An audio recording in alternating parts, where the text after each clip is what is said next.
Sara Bareilles plays Dawn in the new Peacock comedy series Girls5eva. I'm Matt Noble from Gold Derby, here to ask you, Sarah, how are you most like Dawn? Oh gosh, in many ways, I actually relate to her a lot, even though our lives look very different. But she is deeply flawed, tries her best, makes a lot of big mistakes, but is sort of doing her best. She's a loyalist. She wants to take care of the people that she loves in this life, and she's learning to find her own voice. So I think in all of those ways, it's like I'm someone who really relates to always kind of towing the line of that balance between taking care of yourself and taking care of others. And I think you can get in trouble if you go too far in one direction or the other. So I think she's really kind of learning that for herself for the first time. With that sort of balance, taking care of yourself and taking care of others and trying to balance those two things, how does that apply itself in a series like this, where it's really centered around an ensemble of women? Oh man, I mean, in so many ways. So there's so many incredible storylines that kind of tease this idea out, created by our brilliant showrunner, Meredith Scardino, and with the help of Tina Fey and Jeff Richmond. It's a really, really sort of rich, fertile show with tons of great characters that are all kind of finding their way in this moment.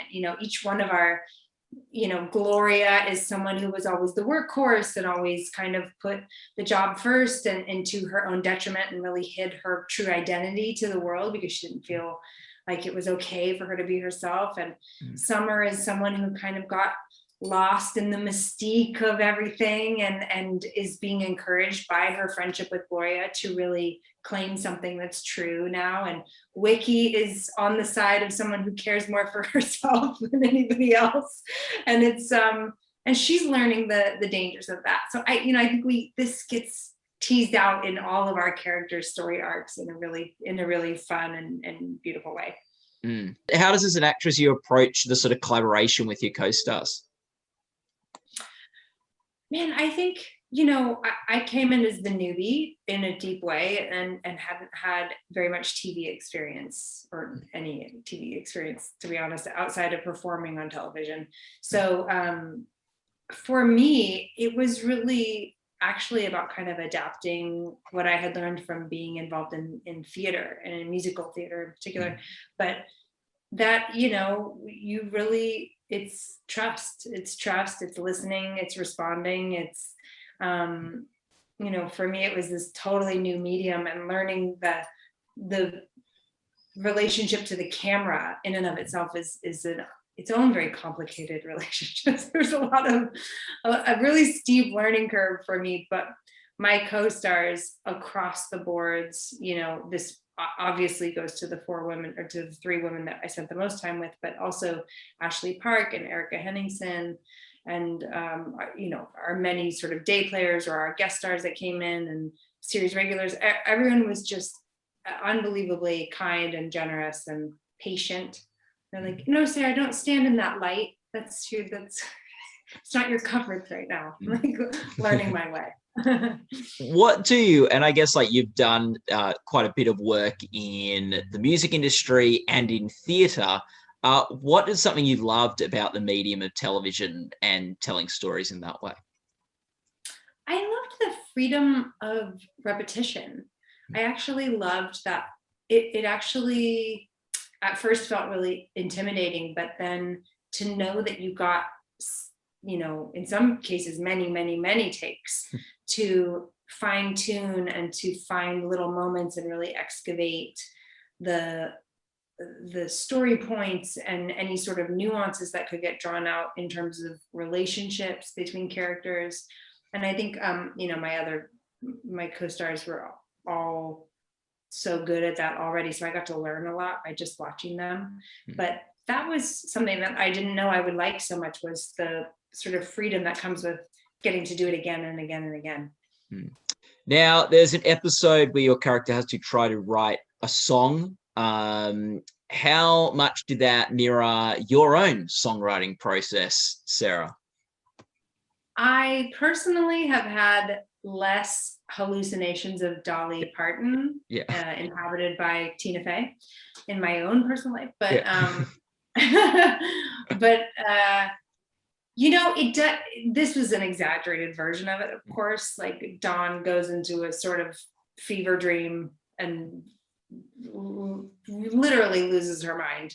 I have done similar things, but to a less extreme level. I think, any artist can really relate to those creative blockages, or either it's writer's block, or there's just something about the code of whatever you're doing that you can't quite crack. And it takes some real perseverance and patience with the process. But yeah, I haven't been in a band with a hallucinated Dolly Parton, which I think is something I might try the next time I run into some writer's block. It might help me out. Yeah, you never know. Well, the song she produces is really something special. And someone who's had so much experience with music, what was it like sort of doing musical performances, musical numbers, more to hit comedy beats and more to land punchlines? Yeah, that was fascinating. I mean, I have to say about Meredith Scardino and all of our whole writing crew, but Meredith in particular has such a specific rhythm. And so I think thankfully it was quite intuitive to me, just because it's written so clearly on the page. I think that if you're paying attention, it's really clear what she means, and she was always available to clarify anything that was a little bit muddy, or just like, oh, where's the joke here? Or how did you hear this in your mind? But I think that is, to me, like the most fun is the comedy bits, because it's just all about precision and rhythm and timing. And I was on camera with Paula Powell and Busy Phillips and Renee Elise Goldsberry, like women who were endlessly creative and curious and innovative in their interpretations, and we're always changing it up. So it always felt very fresh and so funny. I mean, we laughed our asses off on set all day long. It was such a dream. What was the funniest scene to shoot? Oh my God. There was one scene, I think it's episode 4, where we're all in a closet and Summer comes bursting in. Her mission that episode, we're trying to write a song and she's just kind of getting in the way. So we're like, can you make this salad? She goes on this mission to make a salad. And she comes into the closet finally with a salad bowl. And at one point it gets knocked out of her hands and it accidentally hit Renee in the face. And that, it wasn't funny at the time, but now we can laugh about it, thankfully, because she recovered fully. But it was just like, oh my God, we're in it right now. It just smacked her in the face. There's salad everywhere. And then we're trying to recover and she's got ice on her lip and trying to like cover it with makeup and like move on. It ended up working out fine, but that was a very memorable scene for sure. Yeah. With creating the character of Dawn, what was sort of the most sort of interesting or the trickiest choice that you had to make? Well, I think with Dawn, she's just riding that line of being a mom and putting her family first. And then we find her in this moment of deciding to, strive for something in her life again. So it was wanting to show a development of that over the arc of the season. And really what was the key for her was the music. So that was something that I really grounded into, was that like you really felt Dawn shifted the most when she was inside the music. So whether it's Fledge Mulholland, her alter ego, showing up and she's got thigh-high sequin boots on, and like, what is she doing, honestly? But there was something about Dawn's connection to the music that really allowed her to break free of her life as she knew it and really move into a new space. It's about a old popular girls band from like the 1999 sort of time period, trying to relaunch themselves, trying to find a new space. You are someone who has yourself gone through different, you've done music, you've done theater, you've now done television. What is it like to sort of try something new and sort of put yourself out there in a different sort of field or space? Yeah, it's all the things. It's exciting, it's fun, it's you know, selfishly, it's fun to do something new. It gets your beginner's mind going. It feels like play, it's taking risks. And there's a side of it that's very vulnerable. It's hard to do something that you're new at, especially. Sarah, we're an awards website at Gold Derby. We love our awards. You've got an Emmy nomination before for Jesus Christ Superstar. You've got some Tony Award nominations. You won your first, believe it was your first Grammy just last year, which I see over your shoulder. What was that like what was that like to win a Grammy? It was wonderful. It was so beautiful. It was like it was for a song that meant a lot to me. It was a song I co-wrote with Laurie McKenna, who's another, she's an extraordinary artist and songwriter and person, and has just become a dear friend. And then that particular song, the way we recorded it with my producer T-Bone Burnett, we did a live take. So I sat at the piano and I sang and played at the same time. And so it was this really beautiful moment of acknowledgement. And that was my 8th Grammy nomination. So to finally win one for a performance that was so sort of rootsy for me. I mean, it's best roots performance, but it was like back to my roots in a way. So it felt very, it was beautiful. It was a beautiful reason to get that acknowledgement. Yeah. Like after 8 nominations, are you sort of like feeling like, oh, I'm probably due? Or are you thinking, oh, I never win these things? I don't know. You know, for me, I'm sure everybody feels differently about it. Oh yeah. It's getting a nomination at all is really, especially the first time it happens, it is so exquisitely important. And then as time has passed and I realized like I don't do it for the nominations or for the awards. I'm so lucky to have a really rich, beautiful career that is really varied and vast in terms of what I'm involved in. And so, I mean, I was thrilled and honored to win, but I'm still really proud of that record, whether or not it got me a Grammy. So that, I think, you know, I got educated early on to not fixate too much on the awards. Although they always feel beautiful to have. Yeah. Girls5eva, the band, not the series. Do you think they have what? Do you think they have what it takes to win a Grammy? Well, they've got a lot. They've got a lot of stuff. Yeah.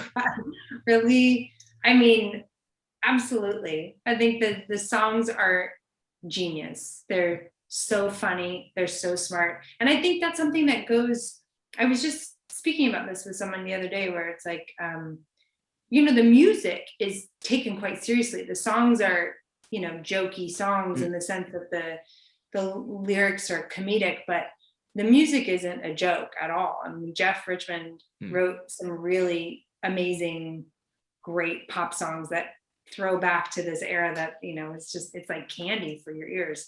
So then to do that and on top of that, make really, really funny lyrics, you know, Meredith is a huge part of that.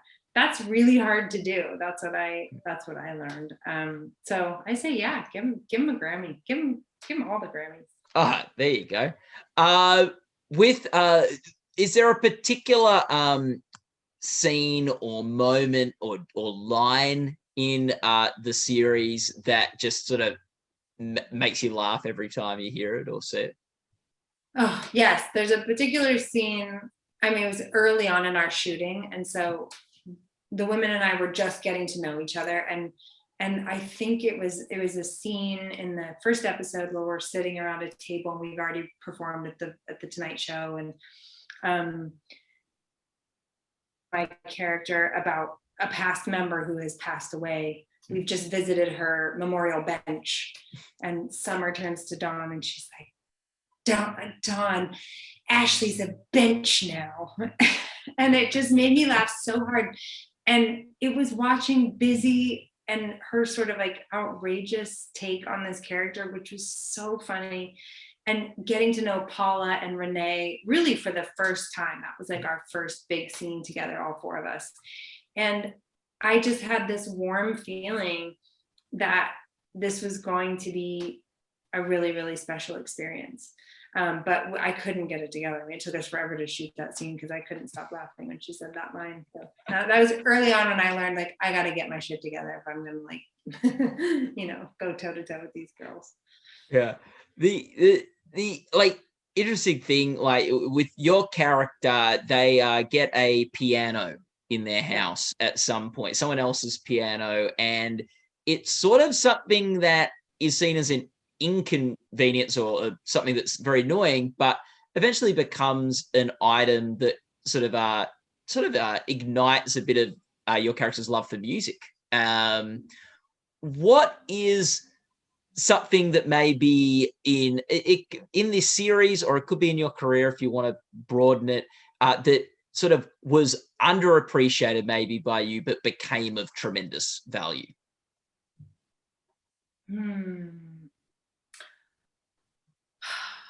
A room with a door that closes to make music. That is something that I lived without for a really, really long time.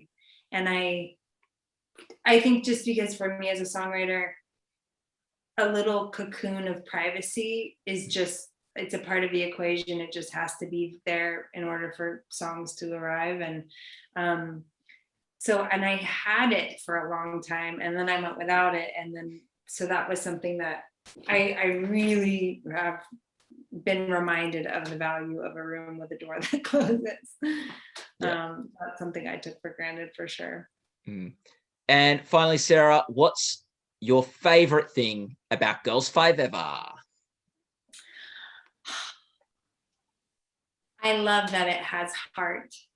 I love that we're making something joyful in the times and in the context of the world we're living in. It's really a show that was made with a lot of love. So my favorite thing about it is that I really think it will make people happy. And so that's why I feel so proud to be a part of it. Well, Sarah, thank you so much for spending time with us today. People watching this interview can go to goldderby.com where they can watch other interviews with award contenders and make your own awards predictions. And Sarah, all the best of luck with this year's Emmy Awards and with the release of Girls5eva. Thank you so much. No worries. All right.